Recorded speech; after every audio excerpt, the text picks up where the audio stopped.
This program is brought to you by the Vegetarian Society of Hawaii, a nonprofit organization dedicated to sharing with the community the many benefits of a vegetarian diet. Free monthly meetings include vegetarian experts found locally and on the mainland, quick and easy cooking demonstrations, and healthful and delicious food samples. Members enjoy an informative quarterly newsletter, social activities, and discounts at many vegetarian-friendly restaurants and health food stores.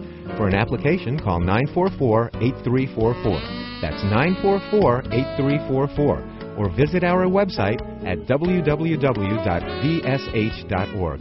vsh.org.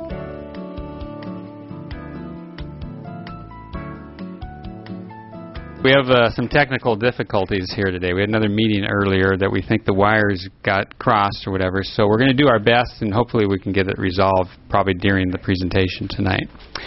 Anyway, it's my privilege to introduce you to Dr. John McDougall this evening. He's been a friend for a long time, and we have worked together for many years. In fact, some of you may remember or have seen Dr. McDougall's Right Foods in the stores. I think Down to Earth Natural Foods carries them. And Dr. McDougall has been, in the past, on staff here at Castle Medical Center.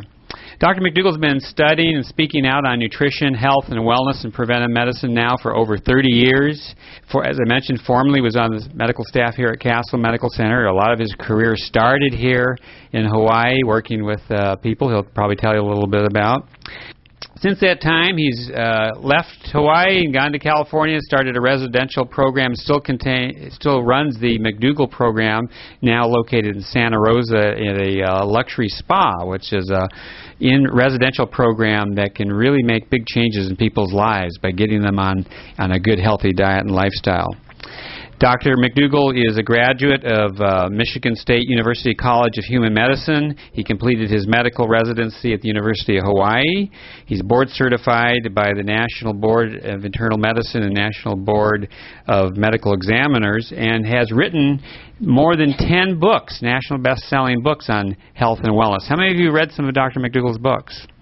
Okay, I remember years ago he handed me this manuscript and wanted me to take a look at it, and he was working on that when his first book came out, writing here in Hawaii when he was here at Castle.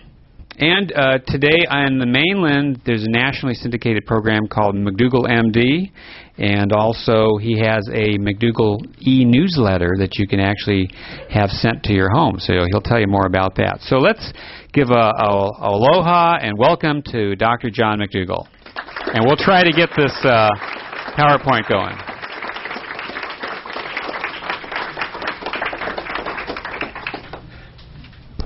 Thank you. Thank you very much.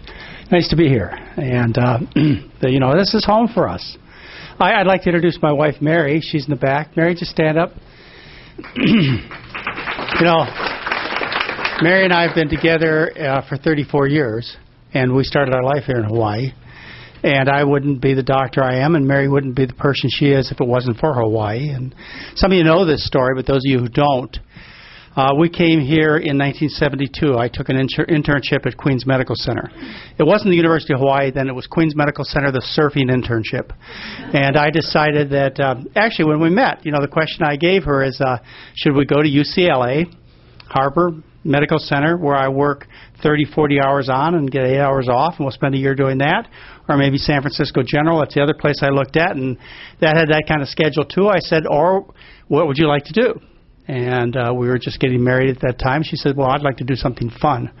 And I'd like to go, and we were in Michigan at that time, so it was only up from there. She said, well, maybe we could find someplace nice like Florida or Texas or California. We're looking at California. Or we took the big leap. We decided to come to Hawaii in 1972. It changed our lives. And we just looked around at some of the beautiful places. It brought us back so many memories, and we're real happy to be back here. But what really changed my life was when I became a plantation doctor. And some of you know this story, so I won't belabor it. I moved to the Big Island and worked at the sugar plantation up in Honoka'a for 3 years. And my patients taught me the principles that I share with people, anybody who'll listen. And those principles are very basic. Just walking in today, somebody said to me, well, have you heard about the new diet craze, another high-protein diet, another all-meat diet? And I just say, I'm not even going to discuss it. It is just so ridiculous. Anybody who has any foundation in the science would not go for that. So obviously it doesn't come from a scientific background. And anybody who can just open their eyes and observe what goes on in the world and throughout history couldn't possibly believe a high-protein diet was good for you. That starches were fattening. It's just like I learned back in 1973 when I started as a plantation doctor on the Big Island of Hawaii. I learned just how good starches were because I took care of first, second, third, and fourth generation Filipinos, Japanese, Chinese, and Koreans. And these people lived on starch, rice. And so when your friends say, hey, don't eat rice, turns to sugar, makes you fat, you say, hey, I know different because I've seen otherwise. People who live on rice are always thin, always young-looking, always active until their older years, have low cholesterols, have very little heart disease, breast cancer, colon cancer, prostate cancer, and they live on rice. You've seen that. How could anybody get so off track? I have no idea. And so it's almost to the point where I don't even respond anymore. Because if you are so blind that you can't see around the world, throughout history, that people who lived on diets based on starch, like rice and corn and potatoes and sweet potatoes, were the healthiest, hardiest people that ever walked this planet, I can't help you. I know what's going on. I know in part what's going on. Part of it's money, and part of it is people love to hear good news about their bad habits. So you just tell me that the way to good health and good looks is to go into McDonald's, order the double cheeseburger and throw away the bun, and that's how I get thin and healthy. I want to hear that. But it's not true. These people are being lied to. They're being made sick. But maybe that's what people want. I don't know. I haven't been able to figure it out. Honestly, I've been licensed to practice medicine. I got my first license in 1972 in Hawaii. I now hold 3 licenses in 3 different states to practice medicine. And I don't know. I can't figure it out. I can't figure out why such a simple idea has not spread across the entire world. I can't see why the medical business is in the direction it is in. It is just absolutely beyond me, except I guess I have to go back to the root of all evil, which is money. It happens to be, I think, money that drives things. Just like it does in every other business. But, we're real naive about that. I think that's the problem. We think that people wouldn't take and sacrifice our lives, our spouses' lives, our children's lives, our parents' lives for money. We think that people are better than that. They realize they'd cheat us for a new TV or a new car or, cheat us walking down the street, take our money, steal from us. But they'd never cheat us when it comes to our health. We believe, don't we? We believe in the drug companies. We believe in the doctors. We may even believe in the food companies and nutritionists. But they're people. They're just like everybody else. They're people. And they're driven by financial interests. And unfortunately, people are getting hurt because of the misinformation. Now, it's lies. It's just plain and simple lies. It's just like what I read this morning about Vioxx. It was again in the paper this morning about how, was it Merck? Merck admitted that they did lie a little. Yeah, just a little. Yeah, that's in today's paper. At least it was when I was in Maui today. It was in their paper, and they lied a little. Well, as far as I'm concerned, it's never going to change. And I think that you as consumers, you've got to get it figured out. And since I don't have the molecules of life to talk to you about tonight, I'm going to talk to you about things that I want to talk about. Things that I think are really important. Then we'll have lots of times for questions.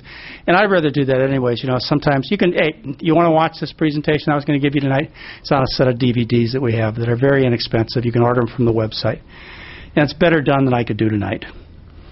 So if you don't see it, don't worry about it. You can get it there. As you can also get the Truth and Dairy lecture and a lecture on meat products and lectures that I gave when I was at St. Helena Hospital for 16 years. Mary and I together have 16 hours of DVD presentations. And then we have our psychologist, a PhD in psychology, Doug Lyle. Any of you ever heard Doug Lyle? He's just amazing, absolutely phenomenal. The best, most entertaining psychologist I've ever heard. We've got 3 hours of DVDs of his. And we've got 3 hours of DVDs of vegan cooking. So, if you get inspired by what I have to say tonight, you can go on and learn a lot more. The DVDs are very inexpensive. The website is absolutely free. Sometimes people say that to me. They say, look, we can't learn what you have to teach because we can't afford to come to your clinic. Well, one of the attitudes that Mary and I have had all these years is we were very fortunate, we're very privileged to learn something that we know is true.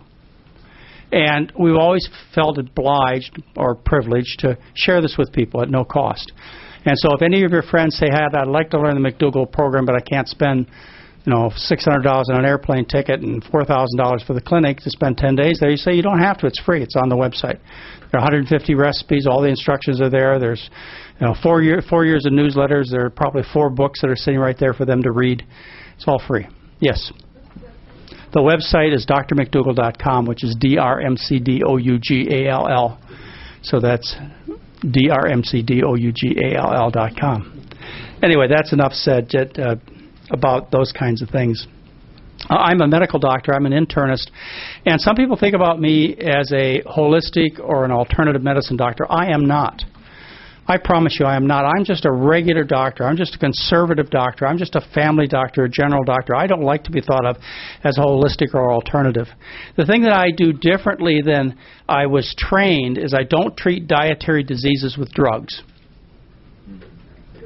Do you think that's a wise thing? I don't think so. I think it is too. In other words, people are sick because they eat the rich Western diet. I don't pile them up with a bunch of blood pressure pills and diabetic pills and constipation pills and indigestion pills. Not that they can't take these if they want to, but that's not the encouragement I'm going to give them. What I'm going to encourage them to do, just like when they come to me because they have problems, they have a chronic cough, shortness of breath, and they got a pack of cigarettes in their pocket. I don't immediately reach for the cough syrups and the antibiotics for their lung infection, do I? What I do is I say, you ought to quit smoking. And I think any reasonable doctor would do that, don't you? And how about if you were a hardcore drunk, laying in the streets in Waikiki? Your abdomen's starting to swell, your liver's getting bad. What do? You pull out the diuretics and get rid of the swelling in the belly first? Nah. You tell them to sober up, stop drinking the booze. But what happens when people are sick because they're eating all this rich food? The rich food is the food for kings and queens, like Burger King, Dairy Queen. Yeah, you know that stuff?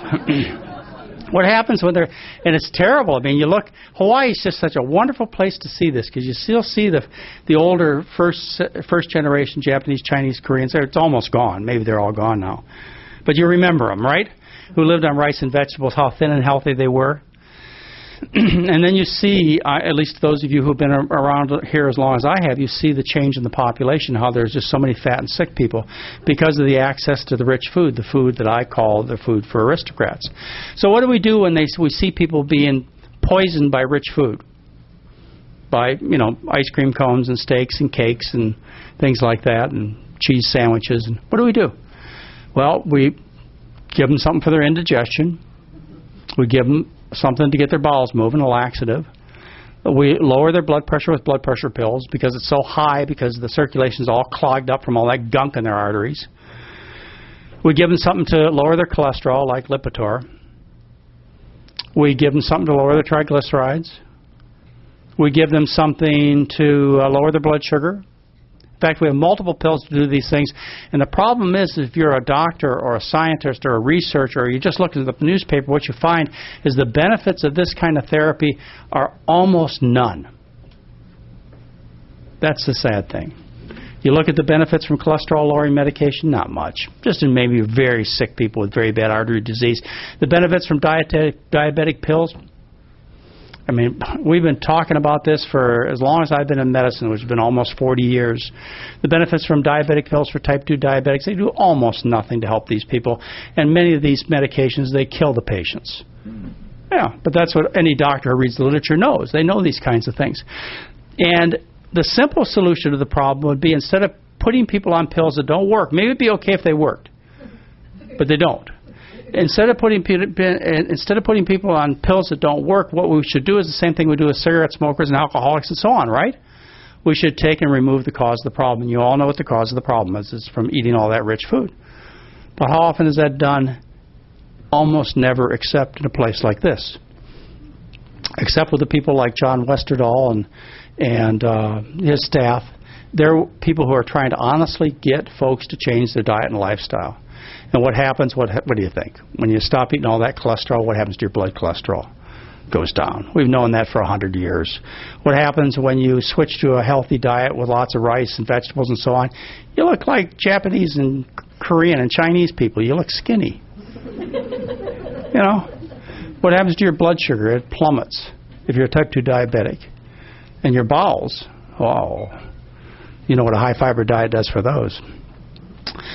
So the solution is really simple. It's just sad that it doesn't work the way it should. And I have to say, as a doctor who's trying to figure this out for years, that I'm really at a loss to give you the reason it hasn't. When I first discovered the things that I'm talking to you about tonight, I was a resident in internal medicine. You see, after I left the Big Island, after 3 years of as practicing as a family practitioner on the Big Island on a sugar plantation, I went back to become an internal medicine resident. But when I finished my residency, after I had my ticket in my hand and I could say what I darn pleased, I walked into my chief of medicine's office and I said to Irv Schatz, I said, 80% of the problems I take care of as an internist and as studying internal medicine resident are caused by diet, and most of those problems will be resolved if people change their diet. I thought I had discovered the most important thing in the world. And I thought that very soon everybody would be lined outside of my office door. I thought it was just an obvious answer to problems that people would flock to. Well, that was 1978.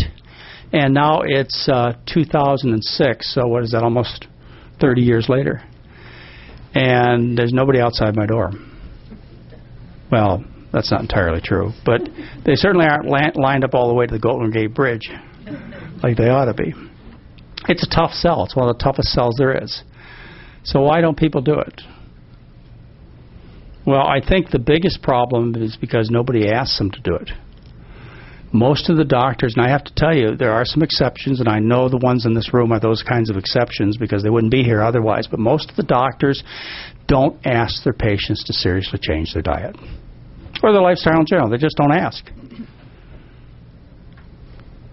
You go to the doctor, you say to the doctor tells you, I got high blood pressure. You say to the doctor, well, what can I do about this? He says, you got to take blood pressure pills. I think it continues because of the fact that the drug companies and the medical businesses are so rich. They have so much money that they can buy anything they want. They can buy TV ads. You seen any TV ads about drugs on lately? No? Ask your doctor. Next time you go in, ask your doctor for this drug. They can do anything they want. They have so much money. Now, what if we turn this around? Just hypothetically, what if we turn this around? And I thought this was going to happen when we had a new kind of HMO system where the doctors were going to be paid. It was called it was a per capita system. The doctors were going to be paid a certain amount of money for each patient. In that case, it was to the doctor's advantage to keep you healthy. Okay.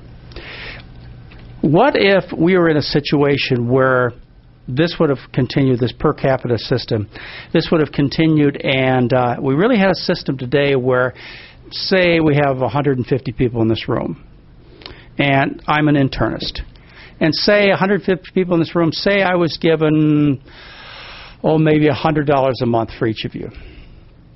So what's that, $15,000? Is that right? Yeah, $15,000 a month for each of you to take care of you. And what I had to do is when you came to my office with that $15,000, I had to pay for all your pills. And if you got sick and went in the hospital, that came out of my $15,000. Now, admittedly, I have more than 150 people in my practice, so I got more money than that. What if that was the situation, that every time you got sick, every time you had to take a pill, that came out of the doctor's little kitty? What do you think would happen? Well, the first thing that would happen is this. The first thing that would happen is the doctors would start reading the scientific literature and find out which pills were garbage and were hurting the patients. And they'd stop prescribing them. And that's most of the pills. That's, most of the diabetic pills, all the diabetic pills. That's most of the blood pressure pills, except for a couple of really cheap ones that are recommended scientifically. Most of the medications. The doctors would stop prescribing the use of the things that do you more harm than good. I'll tell you, let me just give you an example. If you have high blood pressure, your doctor has some choices. Your doctor could read the scientific literature and read about some very important studies done. They're called the ALHAT studies. Compare the expensive high blood pressure pills. They're called ACE inhibitors, called calcium channel blockers. They compared those kinds of pills that cost you $2 to $4 a pill. And they compared them with diuretics, which, to be honest, you could probably buy them for 5 or 10 cents a piece, and they probably go to the pharmacist for 10 for a penny or something. They're really cheap. Or beta blockers. And they compared those very expensive blood pressure pills with cheap diuretics. You know what they found out? Is the diuretics work better. They're more effective at preventing heart attacks and strokes. They're cheaper, and they should be used. And that was what was recommended. So that's just one example. If the doctor was paying for your blood pressure pills, the doctor would say, hey, I don't care how cute that little drug salesman is that comes into my office every day and brings those donuts with a short skirt. I really don't care. I'm not going to let you take $2 blood pressure pills. I'm going to make you take the penny ones. Because it says right here they work better. So that's the first thing the doctor's going to do. And he'll do the same thing with various kinds of surgeries. Like, for example, you're not going to get a mastectomy if you get breast cancer anymore. No, that costs several $1,000s. Instead, I'm going to do a cheap lumpectomy, which has been shown since 1952 to result in the same survival rate and a heck of a lot less suffering. So I'm going to stop doing mastectomies on you because it costs too much money. If the doctor was paying for it, that's what they would do. Then the last thing the doctor would do, and I think the most important, is the doctor would take the attitude. I mean, the really smart ones that could figure out that, look, this $15,000 I got to spend on you guys every month, or I get to keep what's left over, of course, you understand. If I did something really unusual and kept my patients healthy, maybe I could keep all the money. And so what you might find is your doctor over in the morning helping you make oatmeal. And you might find the doctor at your door at 10 o'clock in the morning asking you to go for a walk.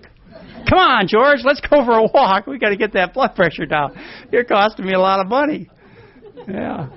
Doctor could probably drive you to the Castle Hospital Quit Smoking program if you kept smoking. Can you imagine what a bizarre system it would be if doctors were rewarded for you being healthy instead of you being sick? Right now, they're rewarded for you being sick.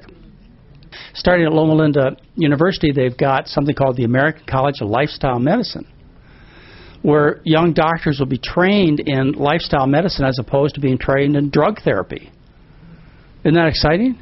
Yeah. And I've been given a little job, and I'm working on helping fill the board of directors. I'm not going to be one of them, but in the process, we're having our first annual meeting, which is in May. And by the way, I'm not in any way intimately involved with this organization. I just belong. And there are other doctors that are spearheading this because they're concerned too. It's not just me. There are lots of doctors, and I'm sure the ones that are here tonight are just as concerned about the way things are going on and what's happening to patients. But this whole organization is very concerned also about it, and so we're getting together and we're having a meeting at the end of May. And I'm giving a presentation on multiple sclerosis and dietary treatment. And also I'm giving a presentation on our clinic, which I want to tell you a little bit about right now in a couple of minutes. But they asked me a couple of days ago, they asked me to give the opening speech.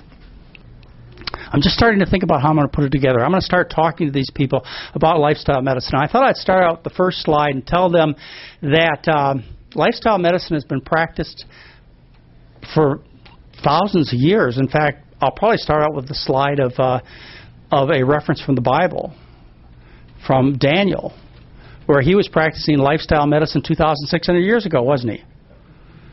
Right. Remember that story? Daniel's men were sick because they were eating the king's food. They were eating Burger King and Dairy Queen, and as a consequence, they got sick. And so Daniel said to the gatekeeper, let's practice some lifestyle medicine. And let's put these people on vegetables and water. And what they said, what Daniel said is in 10 days, that the men who ate the vegetables and water were healthier than those who continued to eat the raw food. You all know that story, right? How can you deny that? And then I thought I would tell them a little bit about the natural hygienists that were in the 1800s who practiced this kind of medicine, about how the Adventists learned about vegetarian eating from the natural hygienists. That's where Ellen White learned all this. And that was about I probably give you the wrong date, but maybe 120 years ago. So I think I'll tell them a little bit about that. And then I think I will tell them about Russell Henry Chittenden. Russell Henry Chittenden, he was head of biochemistry at Yale University. And Russell Henry Chittenden, he was, as a biochemist, and by the way, he's considered the father of biochemistry. Russell Henry Chittenden, he was looking at the nutritional recommendations back at the end of the 18th century, so, like 1890s. He was looking at nutritional recommendations, and what he discovered was that the recommendations for what people should eat were based on hearsay. There were recommendations that we should eat a lot of protein, like 145 to 185 grams of protein a day. People were saying back then. They're saying back then. People are saying that now, and they're saying more. Eat 400 grams like Atkins recommends. But anyway, they were saying, there was Charles Atwater and Carl Voigt. There was the Voigt principle of protein. They were saying that you should eat all this protein. You know how they figured it out? Let me tell you what these people did. There were about 7 of them. One from the U.S., the rest from Europe, the leading scientists of the day. Let me tell you how they figured out how much protein you needed. What they did is they looked at people living in their community, and they made an assumption. The assumption is that people would innately choose the proper foods to get proper nutrition. And so they figured people who were poor didn't have that option because they couldn't afford to eat whatever they wanted. So you couldn't look to poor people, the underprivileged people, to find out what human beings needed for protein intake. So what they looked at workers and soldiers and people who had enough money to choose whatever they wanted from the options available. And they found out that these people chose a lot of meat. And they figured out how much protein that these people ate. And they made the recommendations of 135 to 185 grams of protein a day based on that observation. Mm-hmm. Not a single scientific test. And so Russell Henry Chittenden, he realized that, and he said, well, you guys didn't do any tests, and besides that, he says, I've made some other observations. He said, I've made an observation, and that is that I've seen parts of the world where people live where they don't have all that meat, like in Mexico and Central America and South America and Africa and Asia. And these people are hardy and healthy, in fact, hardier and healthier than they are in Europe and in America. And they're eating like 40 to 60 grams of protein a day. He says, and I even got some vegetarian friends, and they're alive and well. Can you believe that? This is in the 1890s. Russell Henry Chittenden wrote all of his theories in a book that he published, The Physiologic Economy of Nutrition, published in 1904. And so he said, what I think I'll do is I'll do some experiments. Now, the first subject of his experiment was Russell Henry Chittenden because he didn't want to hurt anybody. And so what he did is he decided, I will change my diet. Instead of eating 135 to 185 grams of protein a day, which is what he was eating, he said, I'm going to eat 40 grams of protein a day. Now, I may die, but I'm going to do it. And so he tested himself, and he lost weight, and his sick headaches went away, and his painful knees went away, and he felt young and healthy. He was impressed. So he decided that he would extend his experiment, so he took 7 of his colleagues at Yale, faculty, didn't do much work, just sitting around desks all the time, put them on the diet. They got rid of their sicknesses and lost weight. And then he took some more active people from the Army Corps of Engineers, and he says, you guys, you're real active. You're physically out in the field working, and these people were exercising at least 1 day a week. And I'm going to test you. He took 13 of these people. I'm going to test you, he says. So he put them on a diet of about 60 grams of protein a day.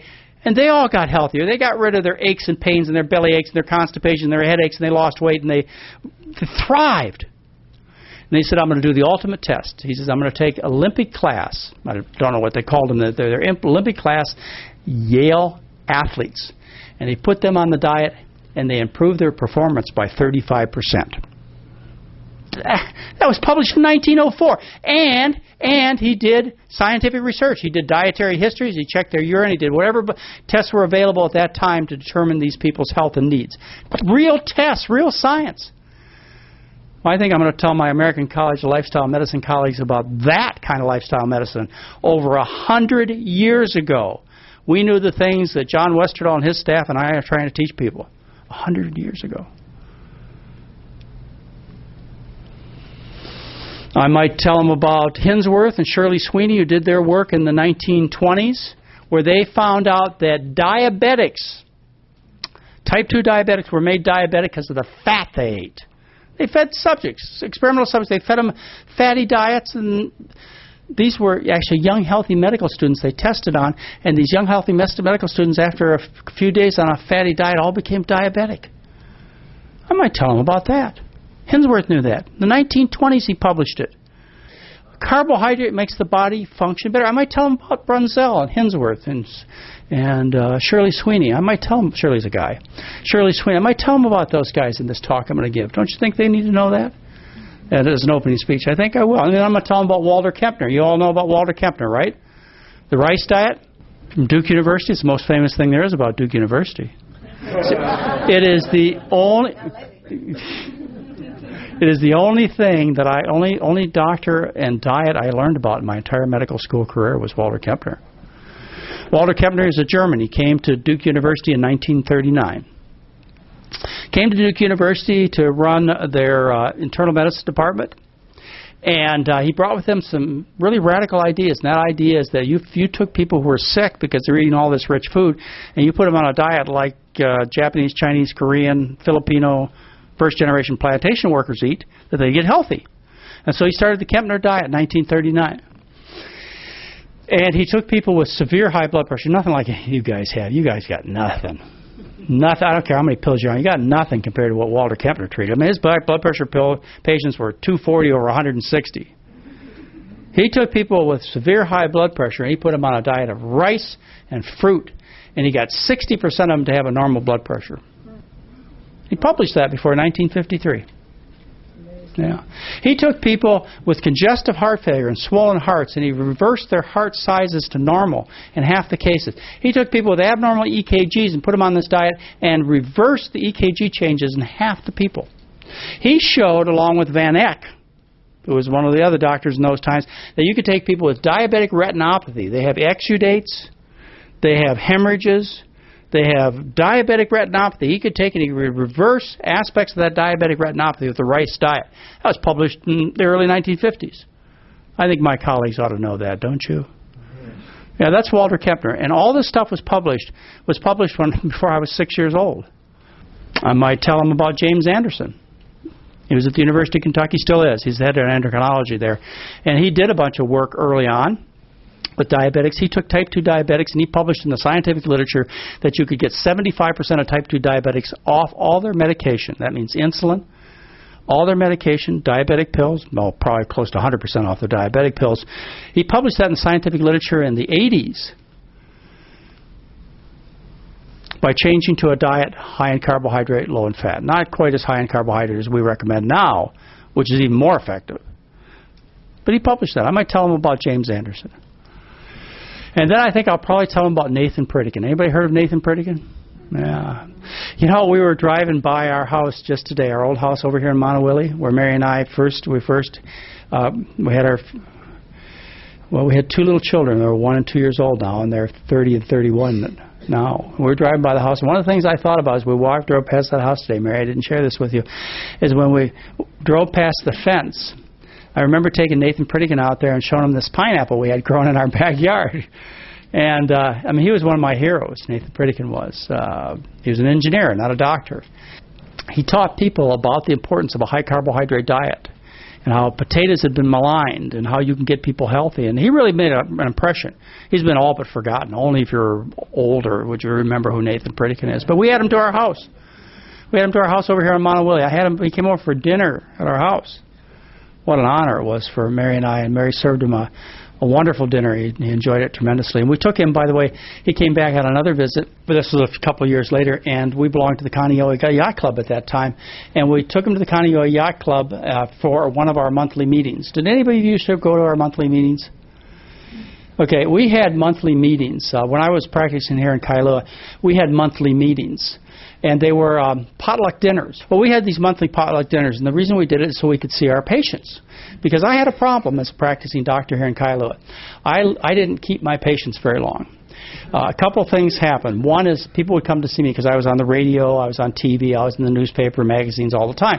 And people would hear what I had to say, and they'd say, well, he probably doesn't mean me. But I'll go in and ask. I'll make an appointment with him. And so they'd pay $100, which it was back and then, for a complete examination. And they'd come in, and I'd check them all out, and I'd sit it down with them, and I'd explain to them, yes, the reason you're fat and sick is because you eat all that rich food. And they go, nah. And they leave and never come back. That was 95% of my practice. I never saw them again. And then about 5% of my practice, they'd come in, 5% of the people, and they'd listen to me very carefully, and they'd listen to what I had to say, and they'd say, okay, I can do that. I can do that. I really enjoy life. I don't want to be sick anymore. I don't want to take any of these pills. I can do that. And so they do it, and they come back the next week, and I take them off some of their pills, and they come back the next week, and I take them off more of their pills. They come back the next week, I take them off all their pills. And then they come back the next week, and they say, all of them. I don't know how they figured this out. It sounds like a conspiracy. They'd all have the same conversation. They'd say to me, doctor, I'm not taking any drugs anymore. I'm not sick anymore. Why should I see you anymore? I lost those patients. So anyway, we used to have these potluck dinners every month at one of the yacht clubs or condo community centers, where people would come and they'd bring all their interesting dishes, and John came. I'm sure some of you or some of your friends came. Well, one of them we had at the Kailua Yacht Club, and Nathan Pritikin was our guest. Now, one of the things, and I don't mean this as any particular criticism, it's just that he didn't know how to cook food. It was terrible. And a lot of people said, I'd rather die than eat this. And so we invited him to this potluck dinner, and Mary's and my patients, they made food for him. And there were like 250 people there that night, and he gave a little presentation, and he got done. He says, that's the best food I've ever eaten. He said, that's absolutely fantastic. And then as we left, we walked, he and Eileen, his wife, out to the car, and Mary handed him 100 of her recipes. And she said, I want you to have these if you can use them in any way. The next book that came out called The Pritikin Promise, and the first acknowledgement was to John and Mary McDougall. Wrong. The first acknowledgement should have been to Mary McDougall, because he put those recipes in his next book, The Pritikin Promise. Because Mary knows how to put the food together, and always has, or at least after the few flops 30 years ago. Anyway, I think I'll tell him about Nathan Pritikin. Don't you think, God? I mean, there's an absolutely phenomenal guy. There have been some others. Dean Ornish, he's made a big impact. I mean, these people who have stood up and said, this is wrong. This is absolutely wrong to treat dietary diseases with drugs, and it's got to stop. But one of the slides I love to show is of a patient, well, like one of your friends. And this patient is standing there in an Aloha shirt, and he looks sick, and he looks fat. He looks like a typical American. And along the side, I wish it was a joke, but it really isn't. Along the side is listed his problems. He has hypercholesterolemia, hypertriglyceridemia, elevated blood sugar, constipation, indigestion, mild kidney failure, high uric acid. Right straight. You ever heard of those problems? Yeah. Your friends and relatives have them. Okay, he's got this whole list of things. Okay? And I say that this patient went to the doctor looking for an answer to his problems. And then the next slide I show is a picture of the same man. Same weight, same physical appearance, different shirt, but now he's holding a bag full of drugs. And I ask people, and I'm going to ask my colleagues, can you see the difference? Can you see the difference between this person? Can you see the difference between then and now? What is the difference? The answer is nothing. The man is still fat and sick. He's just carrying around a bag full of drugs and a smaller wallet. And you tell me if that's not true. You tell me of one patient that you know of who's gone in good faith, and believe me, it's faith, some scientific manipulated research by the drug company that says they're going to live longer. It's faith. You tell me one of them that you can say that that person looks drastically different, drastically better, healthier, vibrant, younger, alive. I've never seen it. I've been in medicine for 35 years. I've never seen it. There are some really good medicines, just like there are some really, really good doctors. There's some really good medicines like the antibiotics. So you have antibiotics. And so often what I'll do when I give these lectures, I'll bring along a PDR, a physician's desk reference. PDR, physician's desk reference, and I'll thumb through it and I'll say, oh, here's a class of drugs. They're called anti-diabetic pills. That's what they're called. You look at the anti-diabetic pills. Okay, doctors, will you raise your hand if you have a patient that took anti-diabetic pills and was cured of diabetes? Will you please raise your hand? Now, I've talked to thousands of doctors. I've not seen a hand go up yet. Well, why do you call them anti-diabetic pills? How about anti-hypertensive pills? Hey, doctor, have you ever seen a patient cured of high blood pressure by taking these pills? Raise your hand. Nope, never seen that one either. The reason you give it out is because the lady with the donuts comes in. They're cute. That's one of the disadvantages of being in lifestyle medicine. You don't get those ladies with the donuts. The basic diet that we teach, and by the way, there are lots of great people out there who have come to the understanding of what a good diet is, and I mentioned some of them: Russell Henry Chittenden, Walter Kempner, Nathan Pritikin, Dean Ornish. Lots of really, really smart people. And I want to tell you that I know no more than they knew and probably a lot less. But I've got an ace that they don't have. And that's my wife, Mary. As Mary's put together over 2,500 recipes of food that is absolutely delicious. And without that, people would say, well, that's a very good idea, but I'd rather die than eat that food. But that's not the way they feel. But I was at St. Helena Hospital for 16 years. That's an Adventist hospital. I was at Castle Hospital for probably 6. I ran a clinic there, a lifestyle clinic, and we had people come and stay for 12 days usually. And the hospital did a really good job. They served the best food that they could. I even hired professional chefs to come in and help with the food and to actually prepare the food for some of the programs just to help it get better and better and better. But unfortunately, it was an institution that just didn't quite make it. That's 16 years I spent sitting at the table with these people and saying, and they say, oh, it's good, it's good. Yeah, and it really was. It was good. But I would say to myself, or sometimes I'd get frustrated, and I'd say to them, but I wish I could take you home. I wish I could show you how it really, really tasted, because this is the best food in the world. And so when I left St. Helena Hospital, one of the things I asked her is, I said, Mary, I want you to make this food taste like we do at home. Because when I want people to come to our clinic and eat the food, because they're very skeptical when they come. They're frightened. They don't know what they're getting into. They don't want to give up a lot of the things that they're so attached to, like their rich foods. But I said, I want you to make it so that it's so good that from the moment they arrive, they will fall in love with the food. And she did that. It took her 11 months to get the resort to prepare the food exactly like we like it to be. And I can promise you, every clinic we run, these people come in there and they say, I can't believe how good that food is. Actually, the way it goes is like this. They come into the program and they sit down to the first night's dinner, which is lasagna, mashed potatoes, pea soup, and brownies, yeah. I wasn't going to tell them about the brownies. Anyway, they come into the first night's dinner, and they eat that, and I see them. They just eat, so much food, because they think to themselves, well, this is pretty good, but I'm sure they can't do that again. So anyway, they come to the next meal, and they eat, and they, like in the morning for breakfast, they'll have, all kinds of delicious things. We serve shepherd's pie, and we have pizza one day, and so on. And each meal, and then I finally see in each meal, it gets less and less of this attitude, I better eat 3-4 plates of food because they won't be able to do this again. And finally, by about the third day, they say to themselves, they're going to do this again.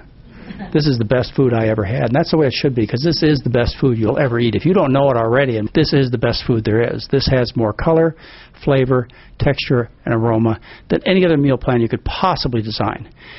How could it not beat yellow and brown food? The taste of grease and salt. I mean, how could you not beat that? You could be blind. You could have no taste buds. You could still be able to do better than that. So we run a 10-day live-in program in Santa Rosa, California, and I have to leave you on a positive note because we're getting close to our time. I'll answer a few questions, but I have to leave you on a very positive note. I see this information getting out. I see people making demands. I see people questioning what their doctors are prescribing in terms of drugs. I see people starting to understand that there is another way and that you're not supposed to be sick. Getting older doesn't mean getting sicker and fatter. It just means getting older. 30 years ago, maybe 40 years ago, people didn't have an option when it came to smoking. Smoking was normal, acceptable behavior. I remember before I came to Castle, I remember coming into the doctor's lounge when I was training and having to cut through the smoke because the doctors are smoking in the doctor's lounge. But you would never see that. No doctor smokes in public these days. And no, hardly any doctors smoke, They really don't. They really don't. They don't smoke. But those that do would never smoke in public because it's a social disgrace. And the same thing I remember even when I was here in this community. A good business lunch was, several martinis. That's a disgraceful behavior these days to get drunk at lunch. Isn't it? But it didn't used to be 30, 40 years ago, did it? No, things have changed. And I can see the same thing changing if we just keep at it, we just keep telling people, we just keep trying to get this message out. And we live the lifestyle, too. You show your friends by the way you look and the way you feel that it really is true. I can see the time changing when it will be disgraceful, it will be disgusting, inappropriate. It'll be a sign of low class for you to sit down and order a steak or a cheese sandwich or hard-boiled eggs. I think I'm a dreamer, right? People who have intelligence and people who care about themselves, which is really key, will make wise choices because the information is there. I don't take any patients as outpatients. We probably get 25, 30 requests every week that they'd like to come and see me, and I don't do that. And I only take care of people who live in the 10-day program because I don't want to fail. I want them there. I want them captured, locked up, and forced to do what I want them to do. Yes. Okay, let me ask you. Do you know of any population of people within recorded human history that's lived on a raw food diet? I don't. But do you know any populations of people who've lived on a starch-based diet? Every single successful population that's lived on this planet has lived on a starch-based diet. I don't know of any exceptions. That means corn and squashes and vegetables for people in Central and South America. That means rice for the Asians. That means potatoes for the people in the Andes and Peru. It's always a starch-based diet. Now, some people say to me, well, you don't have to make a raw diet that way. You can make a raw diet out of all raw vegetables, like broccoli, cauliflower, sprouts. You can't eat raw beans. You can't eat raw brown rice. You could eat raw potatoes, but that's pretty tough, but you could do that. So they're going to eat salad. Salad, okay? Now, you tell me about a population of people who've lived on a green and yellow vegetable diet. Never happened. You know why it wouldn't happen? Because they wouldn't get enough calories in. So here you have this community living on a raw diet, and they're being real principled, right? Eating all this raw food without adding any oil or sugar, like you would on the traditional raw. They're eating just raw vegetables. What happens is the tribe next door, they come in, they kill all the men and steal the women. Because these guys can't fight. They're done. You could not be a successful population of people on a raw food. You wouldn't have to get enough calories. You'd have to eat a bushel basket of broccoli. Sometimes people say to me, they say, well, this can't mean everybody. This can't mean everybody should eat this kind of diet. This can't mean everybody would get thin if they ate this kind of diet. Okay, then go back with me 40, 50, 60, 100 years. And you tell me about populations of people who've lived on starch-based diet. You tell me about, 750 million Japanese? How many of them were fat? 2 sumo wrestlers? But they didn't eat a starch-based diet. Okay, you get the point. It always works. Why does it work? Because people are designed to live on a starch-based diet with fruits and vegetables and have very little rich food. I use medications in my office. I have a prescription pad. It lasts about a year, but I have a prescription pad. And I write prescriptions. And I want to tell you something else. There's only certain places for lifestyle medicine. There's some very wonderful places for acute care medicine. If I get in an auto accident and end up in the intensive care unit, don't you bring me a baked potato and a carrot and say, that's what you're getting. That's it, buddy. I want the drugs. I want the IVs. I want the blood. I want all the miracles. But you don't use drugs to treat dietary diseases, which is what 80% of people are going to the doctor for. Okay. People believe in their supplements. You know, bacon and eggs, as long as I take my one a day. It's wrong. And I want to tell you why it's wrong. First of all, I have a question for this audience. How many of you have known people who've lost 100 pounds taking supplements? Gotten off all their diabetic pills? Off their blood pressure pills? How many of you? Now, I've asked that question to tens of thousands of people. I don't ever see anybody raise their hand. I want you to know every day, and I don't exaggerate, every day I get an email or I walk into a group like you folks, or I get a letter or a phone call every single day of somebody that has accomplished exactly that by going for a walk and eating potatoes and rice. Every day. So why should I bother with that kind of useless nonsense of supplements? The second thing is the supplements would be really miracles if we were prescribing them 150 years ago when we had nutritional deficiency diseases. But how many of you have friends with beriberi, pellagra, scurvy, protein deficiency? How many cases of essential fatty acid deficiency have they treated at Castle Medical Center in the last 10 years? 0. The problem is not here. It's not here in terms of deficiency. It's over here in terms of excess. How many of you have friends with problems of excess calories, excess fat, excess cholesterol, excess sodium, excess animal protein? This is the problem. You can't solve these excess problems by giving supplements. What happens is this. These packages called starches, fruits, and vegetables, they have been developed by either chance, over 400 million years of evolution, or for those of you who choose the scripture, by divine creation, which has to make it just as wonderful, right? Okay, these packages that are so perfectly put together, when you start messing with them, you cause problems. When you start taking and isolating out the various nutrients, which are miraculous, they absolutely have to be there in this perfect balance. When you start isolating them out, concentrating and putting them in packages, calling them supplements, and making billions of dollars on them, you make people sick. So what they saw is they saw that people who ate a lot of beta-carotene, either because they watched how much beta-carotene they ate, beta-carotene is only found in plants, no animals, just plants. They saw that those who ate a lot of beta-carotene had less cancer, or they actually measured their blood and saw those who had a lot of beta-carotene in their blood had less cancer. They said, so the answer is to feed them supplements of beta-carotene. So they did some studies. The last 2 most major studies looked at smokers who took beta-carotene pills and looked at their chance of getting cancer, and those who took the beta-carotene versus placebo got 17% more lung cancer. The way nutrients work is they go inside the cells and they fit into complex mechanisms. But you think about it this way. What they do is they go in the cell and they sit on a little stool, a little chair. They sit on a little stool, and that's where they do their work. You have to attach the nutrient to this receptor to make it work. So there are receptors in the cell called carotenoid receptors. We have identified over 400 different kinds of carotenoids. They all have to sit on that stool, that same stool, to do their job. When you take and you flood your system with beta-carotene, the other 399 carotenoids can't sit on that stool and do their job, so you create these nutritional imbalances. That's the problem. That's why folic acid increases your risk of cancer and heart disease. That's why vitamin E has been shown to increase your risk of heart disease and shorten your life. That's what the studies show.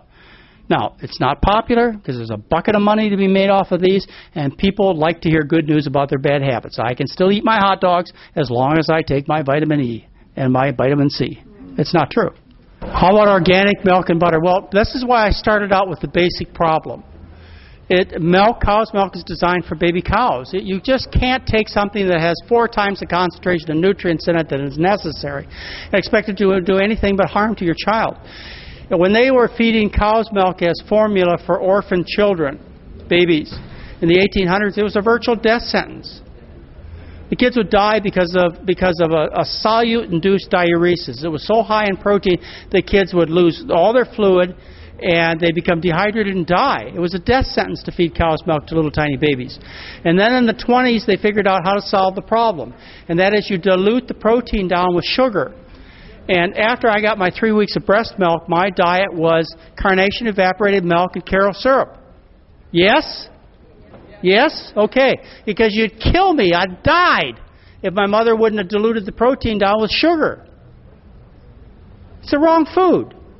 Don't feed it to your kids. I don't care if it's organic. Besides that, I've not seen any evidence that says organic is not infected.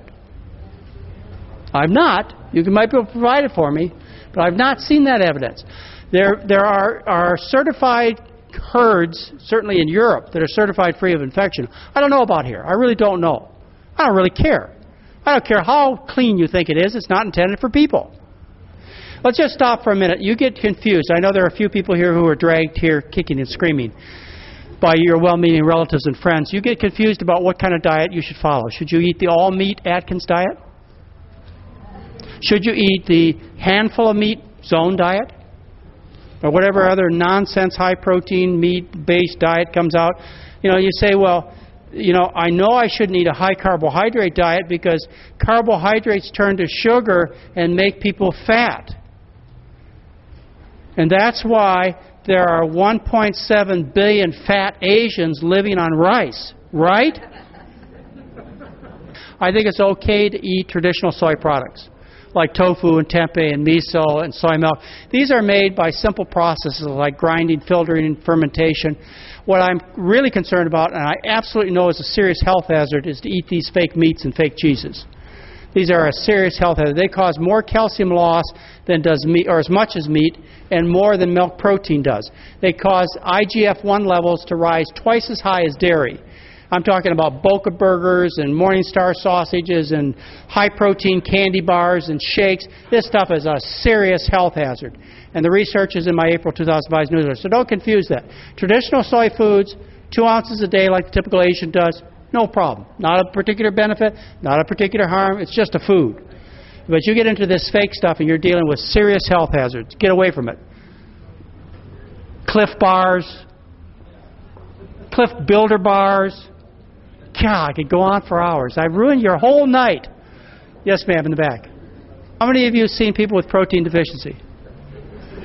I've never seen a case. I've been in medicine. I've been licensed to practice since 1972. I've never even heard about a case. Even heard a case.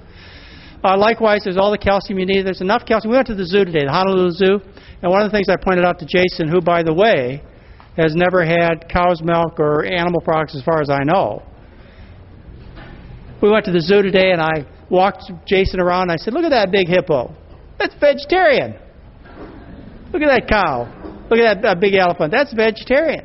I mean, if you can grow cows and hippos, you can grow puny little things called people. This program is brought to you by the Vegetarian Society of Hawaii, a nonprofit organization dedicated to sharing with the community the many benefits of a vegetarian diet.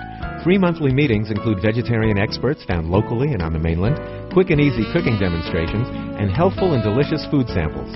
Members enjoy an informative quarterly newsletter, social activities, and discounts at many vegetarian-friendly restaurants and health food stores. For an application, call 944-8344. That's 944-8344. Or visit our website at www.vsh.org. vsh.org.